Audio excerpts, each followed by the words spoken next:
Welcome to the Marriage and Motherhood podcast. I'm your host, Michelle Perda. I'm a life and marriage coach, wife, mom of three, an Aries, and for my fellow human design nerds, a sacral manifesting generator.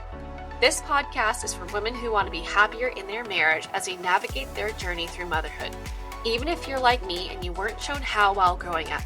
In each episode, I'll be covering topics that will help you love and enjoy your marriage again without waiting until your kids are all grown up. And a quick note, you may want to pop your earbuds in if your kids are also listening, because nothing is left unsaid on this show, which means there may be times where something is said that you don't want them to hear. Are you ready? Let's dive in. Hello. Welcome back to another episode of the Marriage and Motherhood podcast. Today we have a special guest here, Emily Rose Hardy, and we're going to be tackling a topic that all moms have experienced and experience every now and then, or maybe every single day, and that's mom guilt.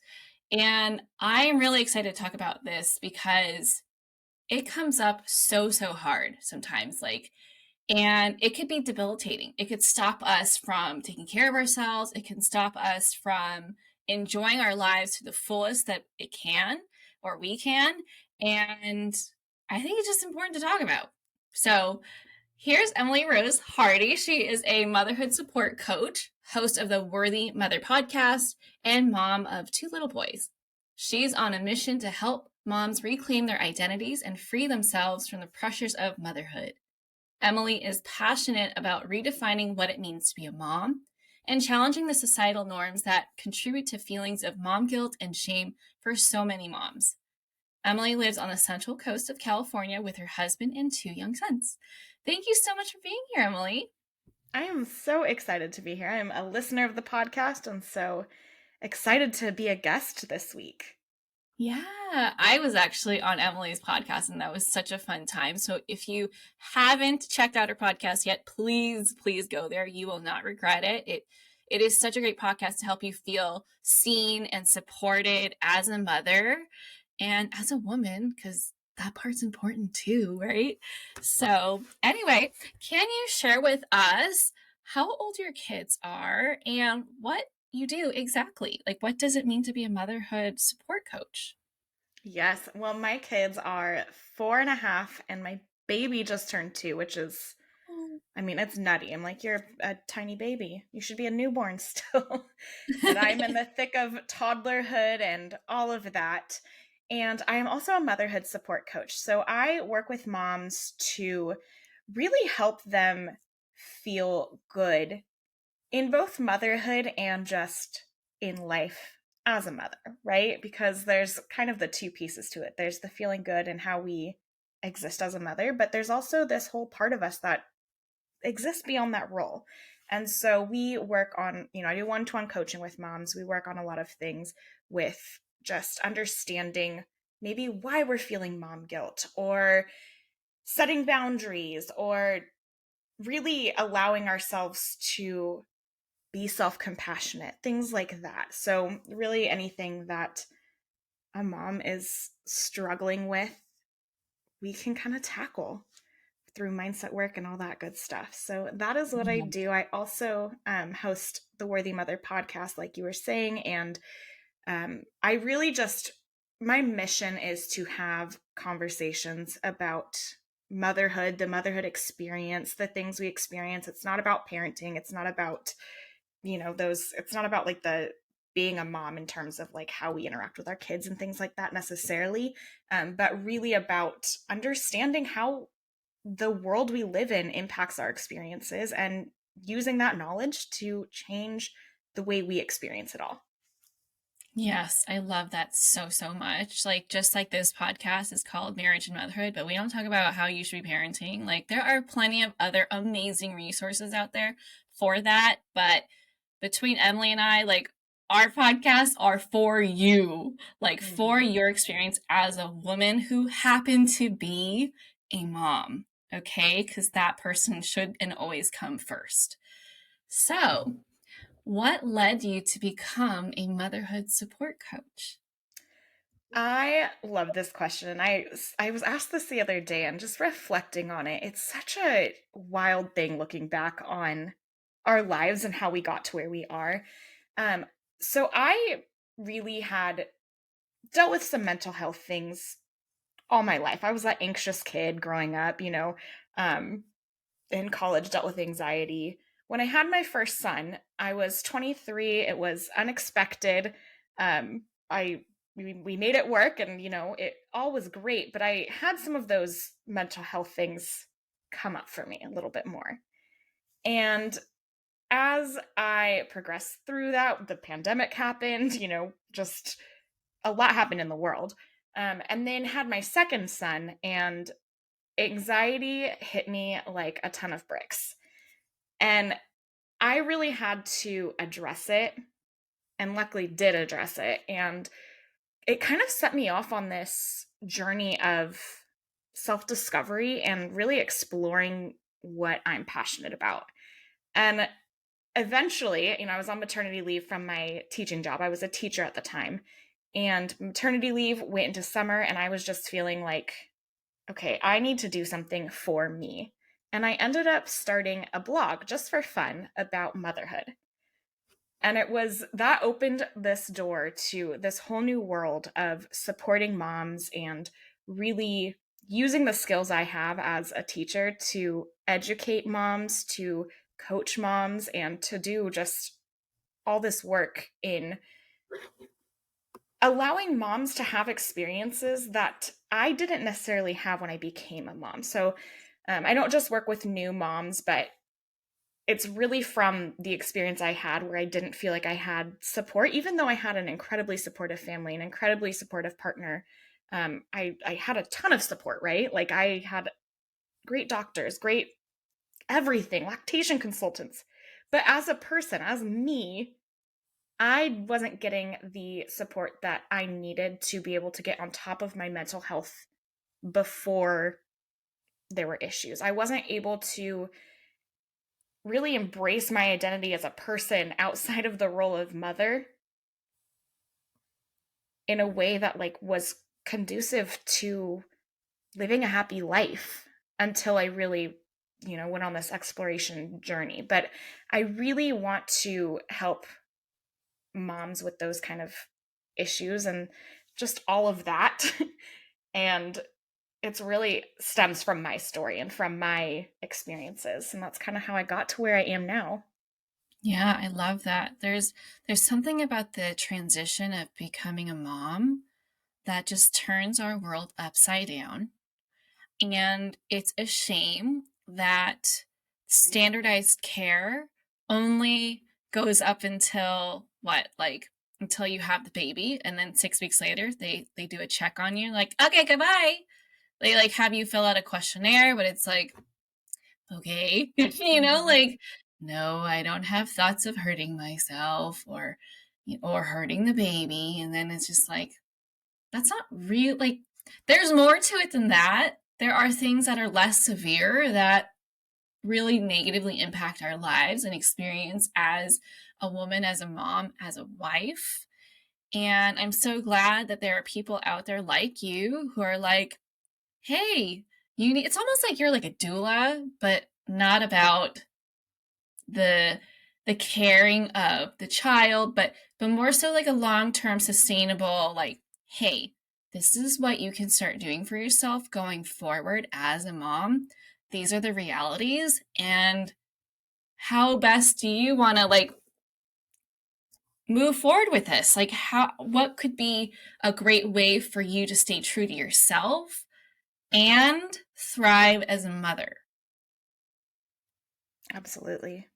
Yeah, so so cool. Okay, so let's talk about the difficulty that moms often go through when it comes to prioritizing themselves, right? Like for me, I feel like I've gone through motherhood in two different ways. The first time I went through motherhood was as a stepmom. So my now husband had a son already, and I pretty much stepped into that parenting role as soon as we started dating because we were friends first, right? So it wasn't like a anyway. So my stepson was 2 at the time, and so I immediately thought, well, I'm now this like highly influential person for this person's life. So I need to like drop everything that is quote unquote irresponsible. And I just need to be a mom. I just need to be like put together and be responsible and do all these things, right? What I didn't realize what I was doing was I was stripping away parts of me that made me feel like me because I wanted to be like this wholesome family woman, right? And then comes my son, like 6 years later, I stopped brushing my hair. I stopped, getting dressed for fun. Like it was just like, okay, let me just throw some clothes on, most likely pajamas or some kind of sweats or something like that, right? And not to knock you if that's what you genuinely want to wear. That wasn't where I was. I just stopped caring about myself. Okay. I stopped going out with friends. I just isolated myself. So, why do you think that happens? And then also, why is it important for moms to remember to prioritize themselves? Yes. Well, everything that you just said, I think those experiences are so common, whether it's exactly the same or not. I mean, when we become moms, let's just talk about the fact that there's no preparation for the Mm-hmm. identity shift. You go your whole life as you, right? I mean, there's other people in our lives. We exist in relationships and things like that, but you're you. Everything to that point has been your development as a person. And all of a sudden you have a kid and you're trying to keep them alive and you're trying to raise them and you're trying to do all of these things, and it's no longer just about you. Mm-hmm. And I don't think we are prepared at all as a whole. There's very minimal conversation about that side of things. There's also very minimal conversation about all the other things that happen when we become moms, with mental health. And I mean, you referred to that, right? Like we get a screening that screens for Yes. some things. We don't the actual physical care is lacking. There's Mm-hmm. so many pieces of it that are lacking. But in terms of like preparing for that identity shift, it's like missing completely, right? And especially in those first few weeks and first few months of being a mom, there's something that happens there where it's like, yes, you are literally existing and surviving. Mm-hmm. Like there's no thriving in those moments, right? And No, that's it's one really, really long day. yes, that's exactly what it is. And it's hard, and it's really hard to maintain any sense of like normalcy and self during that time. So if we are not necessarily prepared for that and we get into that, and then if we're not really understanding that we can come out the other side of that, right? There's that stops, that ends, Mm-hmm. right? Then we can kind of fall into these patterns of not really ever checking back in with ourselves, not really ever getting back into a routine of caring for ourselves and figuring it out, right? We're just in survival mode, and now everything's about our baby, and it shifts to that. It shifts to like, I'm in charge of this human and my life's purpose now is to develop them. And even if we don't believe that, right? Even if we know like, no, I care about myself. I want to do good things for myself, which it kind of goes both ways, where some moms that may be the case, and some moms it really does feel like, no, I need to sacrifice. And that kind of depends on what we grow up with, what we see growing up and in the media and all around us. But either way, if we're not like really intentionally getting back to ourselves and getting back to a place where we can put energy into ourselves, then it doesn't just happen. And on top of all of that, there are those messages about how we need to be putting the baby first. There are those messages that we're getting about how doing anything for ourselves is selfish. Again, even if you don't believe that, the messages are there. We are all exposed Mm-hmm. to those messages. There's so many places we see those messages. And so this cycle that if we're not intentional about breaking, it just keeps happening. It just keeps happening. And then I think the second part of your question is, why is it important for us to prioritize ourselves? And I Mm-hmm. love, there's something about your message that I am like, yes, because we both really truly believe that you have to come first, right? And that is a really hard thing to hear sometimes. And when you really sit and think about that, it's like, well, what does that mean? I would do anything for my child. I would do anything for them. And yes, that can be true. But you also have to know that taking care of yourself first is vital. It's crucial. Mm-hmm. I mean, there's so many ways we can look at this, but just one way I like to think about it is our needs, right? The things that we need. There are basic needs. We have safety needs, food, water, shelter, the things, right? You think about the hierarchy of needs. Um, yeah, those are important. Making sure that you're drinking enough water, making sure that you're eating, making sure that you are getting sleep. That is so, so important. It's also important that we are doing things to connect with other people, that we are doing things for ourselves, that we are doing things to expand our minds and fulfill ourselves outside of the role of motherhood. Those are actual needs we have as humans. If the other needs are being met, right? Those are needs we have. And so when we can kind of shift our perspective to understanding like these things actually allow me to be in the world in my best way, show up for my Mm-hmm. kids in my best way, show up in my relationship in my best way. It's no longer just about us. And not that we shouldn't be doing those things for us. Let me think if I said that right.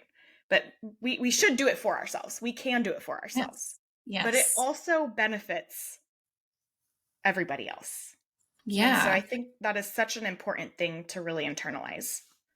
Totally. And what's coming up for me as I'm listening to you say that, it's like, yeah, you would do anything for your child, but are you willing to live your best life for your child? Are you willing to be the example for your child? Right? Like, I actually just recently interviewed someone, and we talked about like mom guilt in a different sense, but it's like, what if you feel mom guilt later when you see your child have kids and they look disheveled, they're not taking care of themselves, they look like just like a shell of a person of who you know they are because you got to witness their journey of becoming an adult, and you feel guilty because you didn't show them or teach them otherwise,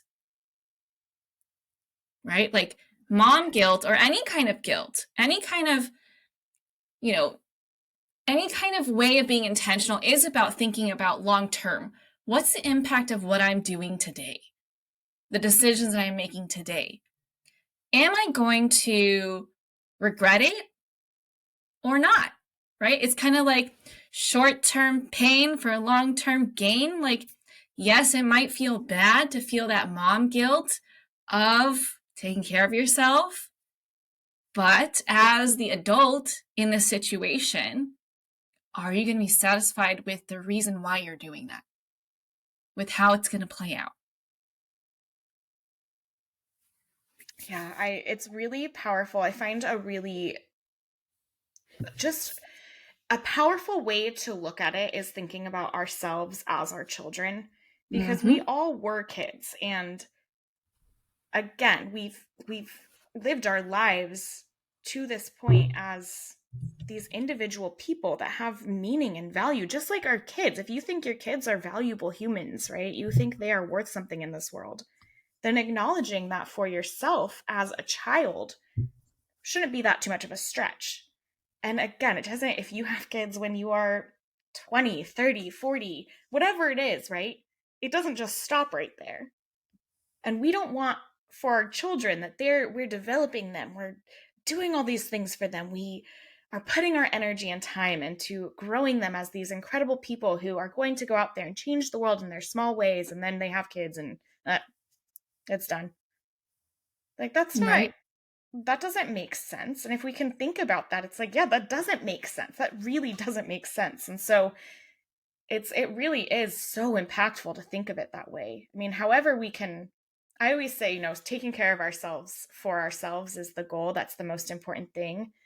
But if the way we get there is by looking at how it impacts our kids and not coming at that from a sense of like guilt, it's not like, oh, there's all this pressure for me to change myself and change what I'm doing because I'm messing my kids up. We don't want to come at it from that perspective, but sometimes just acknowledging the positive impacts that showing up for ourselves can have, the like vast positive impacts, like the layers Yes. and layers of it.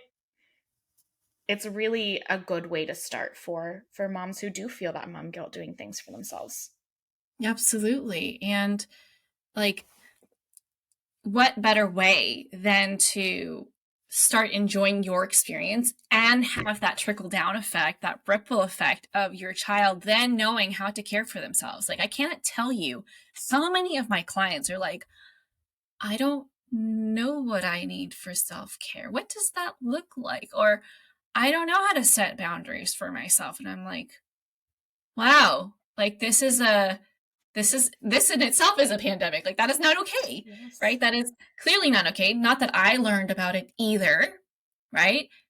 But I had to learn about it in order to get to this place I'm at now, where I feel like there's more peace in my life. And not to say I never get stressed out or anything, or I never feel mom guilt, but the duration that I feel that is a lot less than I imagine it would have been had I not done that personal growth work to learn about myself, to learn that I need to love myself most for me to enjoy life to the fullest, for me to be the mom that I want to be, right? Like, I mean, I'm real here. Like, I still get cranky, but I can recognize it. I can give myself what I need, communicate what I need, and then I'm back to being who I want to be. Right? We are still human, so I'm not saying you need to be a robot, you need to be perfect, but we have to take a look at the full picture. We really do. So let's break down what mom guilt actually is, because I think when we say the term mom guilt, it's like, oh yeah, we know what that is, but when asked to define it and identify it, can we actually do that? So can you share with us what your interpretation of mom guilt is? Yes, and I love talking about this because I think it becomes so much clearer, and when we understand what we're actually talking about, it can help us identify that in our lives. So, mom guilt, when we talk about mom guilt, usually what we're referring to and what I am referring to is this kind of combination of guilt and shame. Mm-hmm. And I think a lot of the reason we don't necessarily say mom shame is because when we're thinking about mom shame, that's like mom shaming, like shaming other moms, which isn't Someone really else. what we're talking about.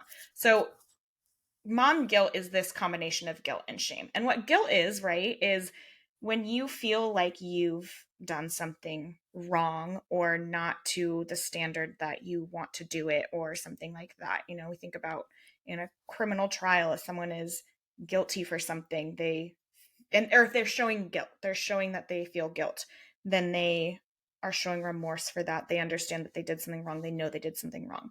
And I mean, sometimes we do things, right, that we snap at our kids in a way where we feel guilt. And that's not necessarily a bad thing if we're feeling like, oh, I did that wrong. That wasn't how I wanted to do that.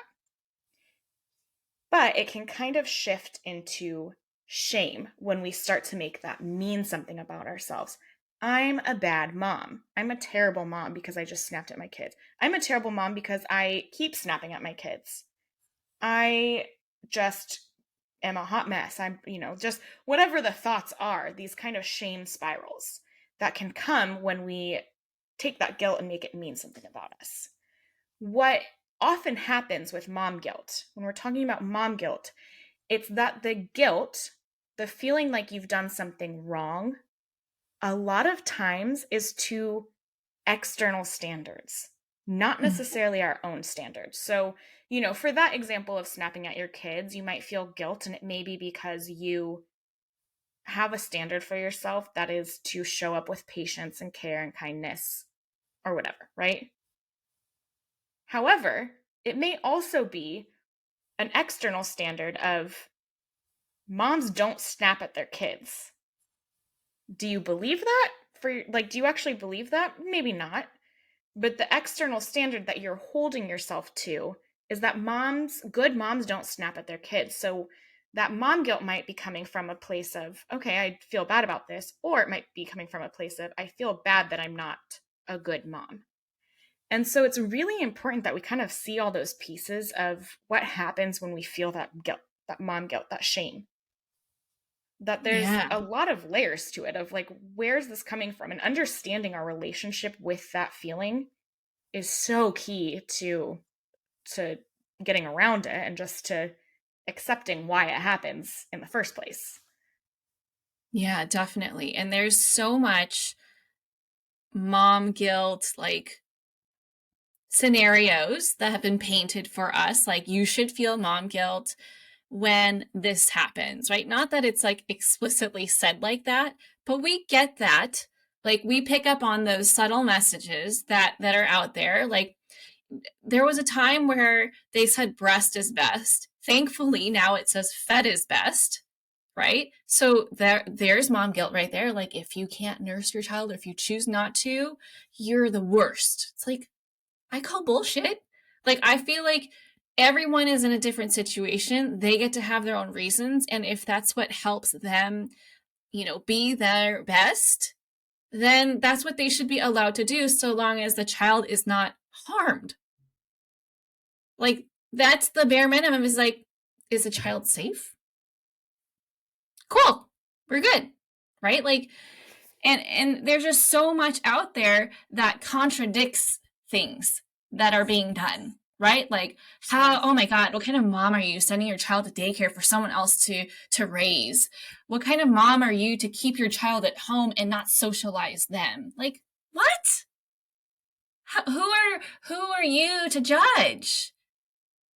How do you know that that's not what the mom needs to feel her best? Because, I'm not that kind of mom who is cut out to be a stay-at-home mom. I'm just going to put that out there. I am not that kind of mom. Does that mean I love my children any less? No, it doesn't. And obviously I have my reasons for ending up this way, but that doesn't make me a bad mom. I don't believe I'm a bad mom, but there are definitely messages out there saying that I am. And had I not learned about mom guilt, learned about prioritizing my needs and understanding myself, I could totally fall into that trap of being like, oh my gosh, there's something wrong with me. And then continue to keep my kids home and just burn out, yell at them all the time, and feel depleted, and just feel more mom guilt and more mom shame for not being the type of mom that I'm quote unquote supposed to be, right? It's like a double-edged sword. It is a double-edged sword, and the point you make there about like contradictions, it is so important. I mean, this is when I work with clients on mom guilt, I always start with this. What messages are you taking in? And what is making you feel like, what is the message that's making you feel the standard, I guess, the standard that's making you feel guilt about this? And when we look at it that way, like for so many things, for so many of our experiences, there's literally no way to win. If we are holding ourselves to external standards, everyone has a different standard. We're getting so many messages about how we should be. I mean, it's not even kind of something we could achieve. And so we have to be clear on like what we actually want, what we actually expect from ourselves, what's realistic to expect from ourselves, how we can get there. And then we can kind of allow ourselves to like feel bad about things and make changes based on that. But if we're not clear on what we feel, like what we want, we're just going to feel bad about ourselves all the time because we're holding ourselves to somebody else's standards, to some external standard of perfection that does not exist in any way, shape, or form. Yeah, and I know you can't see us, but like I am nodding my head like crazy. I'm like a bobblehead right now because I just could not agree more with you, Emily. Like, it is an impossible standard, and I think we need to stop, that phrase like keeping up with the Joneses. Like, we need to stop looking outside of ourselves to figure out what feels best for us and give ourselves the autonomy to create the lifestyle, the family culture, or whatever we need within our own family unit, and let that be enough. And advocate for yourself, like, no, this is just what works for us. Period. It's not going to look the same across families. It's not. And it doesn't have to be. Yeah. That's what's dangerous. It is. And I think it's important to also have the self-compassion with yourself when you haven't figured it out yet, right? Like when Yes. it's like what we're doing right now isn't working for us. And I know that having the compassion there to not feel guilty about not feeling great in your role right now, or great in your relationship right now, or great in just the way things are going, like that's important too, right? Because we can't make positive change if we're just feeling like we're horrible people because things aren't working out perfectly. Yeah. It's so It's crucial.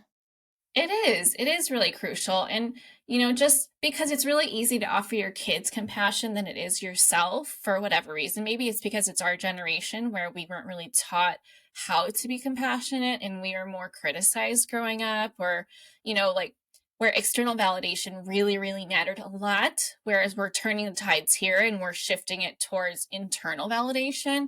But like if your kids were trying to master a skill, you wouldn't be like, oh my God, you suck. What are you doing anyway? Like, we wouldn't say that. We'd be like, oh my gosh, look, you did this.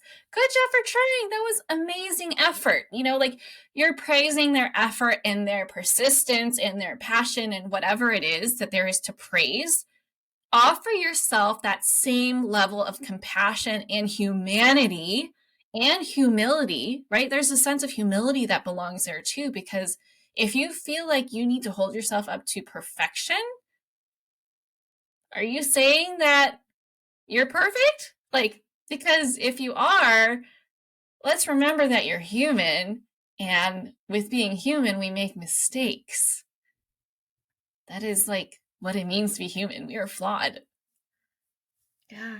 And our kids will make mistakes, right? Like them Definitely. seeing us mess up and be able to like recover from that and accept ourselves despite that, and just all the things, right? Like we are all imperfect. It also has an impact. I mean, when we show up for ourselves, knowing with compassion and knowing that we're imperfect, it impacts other people who see us. I mean, it really, doing this for yourself, showing up for yourself with compassion changes the world generation by generation, but also Yes. for other moms who see you and they're like, "Oh, she's not perfect." And that's okay. It's powerful. It is powerful. Like, there's really nothing more fulfilling or satisfying as recognizing the growth of your resilience. Because there's a lot to fumble over in life. A lot. Isn't that the truth? And you can let it eat you up, or you can be like, well, that didn't work out. Moving on. What did I learn from that? What am I going to do differently, right? Like choosing to offer yourself that compassion, learning from your lessons, and choosing to grow, right? And being able to identify what you're feeling guilty over, when you do, and then having the boundaries to not expose yourself to those situations as much as possible so that you can set yourself up for success is really important as well. I completely agree. Yeah. So, what can we do about mom guilt? We've talked about what it is, how we feel it, where we feel it. What can we do now? So there's a few different ways to kind of manage it. And I think really internalizing everything that we just talked about is super key. It's a really important part of any forward movement. You have to understand why it's happening. Um, there's kind of two things I like to recommend though when it comes to like addressing certain situations where there's mom guilt. One, like I said, mom guilt has a component of shame in it. Shame lives in silence. It thrives in silence. And so if you can express what you're feeling to someone else, if you can express what happened, if you're, just using the example of snapping at your kid, if you can express that happened to someone, just admitting that, not that it's something that, it's an admission, like, it happens, but admitting that, allowing it to exist outside of you and like your shame is so important. And for anything, we can just having that open conversation, um, exposing yourself to other people who are having open conversation. Like, I mean, listening to a podcast like this, where there's conversations about like the real things that happen, even that can be a piece of like releasing shame. So that's really important, to just have that open conversation, that open dialogue. Another thing that's really important to be able to kind of understanding why you're feeling the guilt is looking at just kind of mind management, thought management, which I could talk a whole bunch on, but just essentially understanding that all of your feelings come from thoughts. And so being able to identify the thought that you're having about a certain situation that's causing that guilt and shame, when you understand the thought that's going on behind the scenes, then you can change that thinking, change those thought patterns, which is easier said than done, of course, right? Like it's not a simple thing. A lot of thoughts are very deeply ingrained in us from all of the things, again, that we've seen forever, the messages that we consume. Um, but being able to at least identify that thought can be really important, and then trying to change it, which, again, there's a lot more to be said about that. It's not just as simple as, oh, I know the thought that I'm thinking, but that's a really important place to start.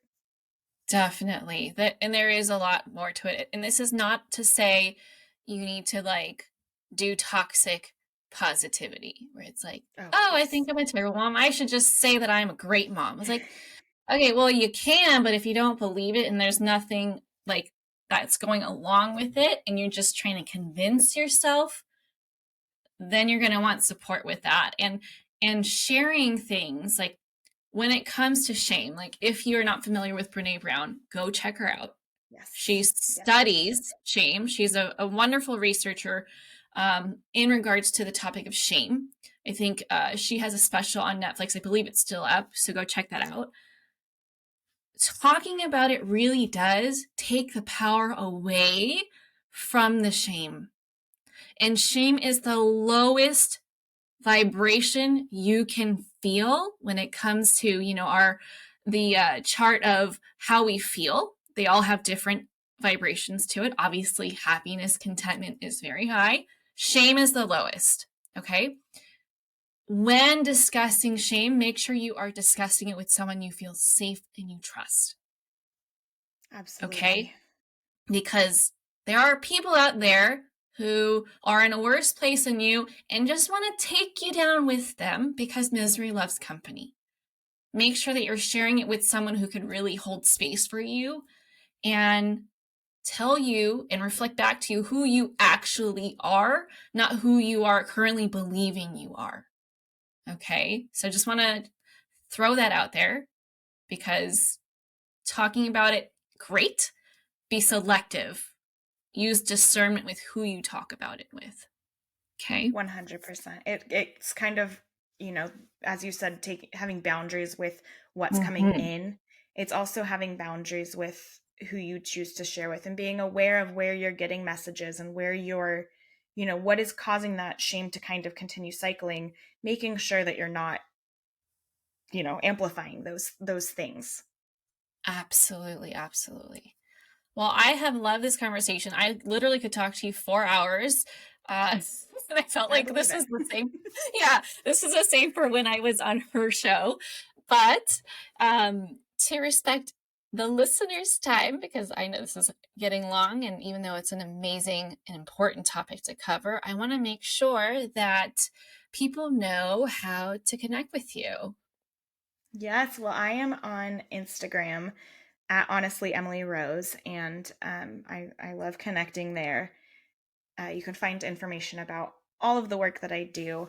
And then I also have my podcast, Worthy Mother Podcast, and you can find that wherever you listen to podcasts if you want to check it out. Love it, love it. And she has amazing guests too. Like I'm always like tuning in, like, ooh, that was a good episode. So definitely go catch that show.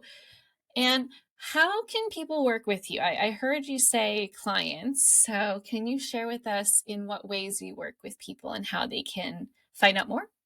Yes. So I have a one-to-one coaching program called Shine Beyond Motherhood. We kind of go through a journey of really just working on self-acceptance, self-awareness, all the way through just growing and expanding ourselves to kind of be able to overcome those pieces of mom guilt and really getting in tune with our identities and things like that. So that is a program that I have available, and I if anyone is feeling called to address these things with someone, I love helping moms on that journey.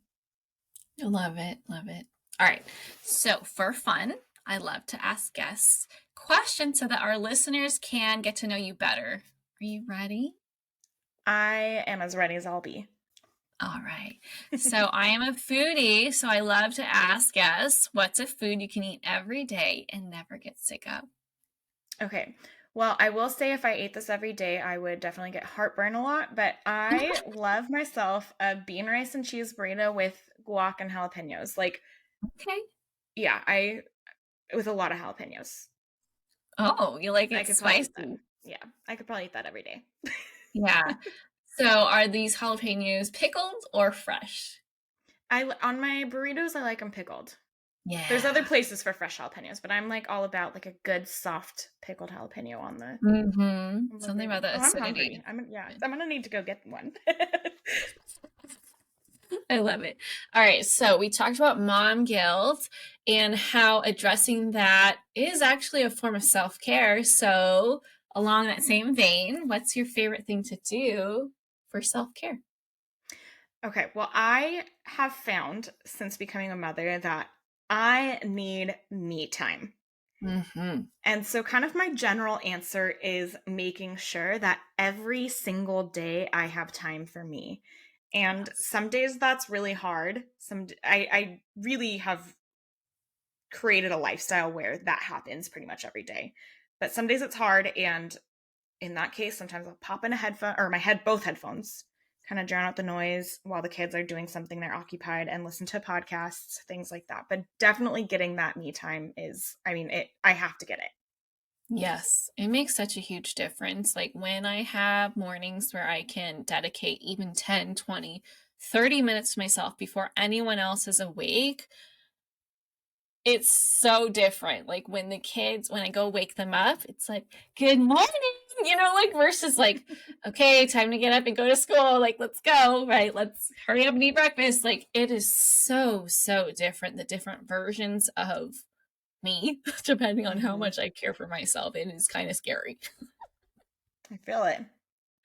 Yeah. Well, thank you so, so much for being on the show. And I have loved talking about mom guilt with you. And listeners, I hope that you are taking away a lot from this episode in particular, because mom guilt, while it is common to feel, there's something you can do about it. Okay. Like there is a different way to live and experience motherhood in a way that's not too depleting. Like, let's be real here. It's going to be like tiring either way, but there are varying degrees of tired, varying degrees of, I don't know, like frustration, whatever you want to call it. And you can add more compassion, love, joy, all the things. So if you loved what you heard, please go find Emily, go subscribe to her podcast, go check her out on Instagram. And if you are wanting help with this, go work with her. Thank you so much for joining us, Emily. Thank you so much for having me. Of course. And I will catch you all back here next week. Bye, everyone. That's it for this episode. If you enjoyed this episode and you'd like to help support the podcast, please subscribe and leave a rating and review. I would so appreciate that. And if you love what I share here, then you're going to love and want to join my free private Facebook community that's also called Marriage and Motherhood. I hope to see and connect with you in there. Otherwise, I'll catch you back here next week for the next episode. Bye!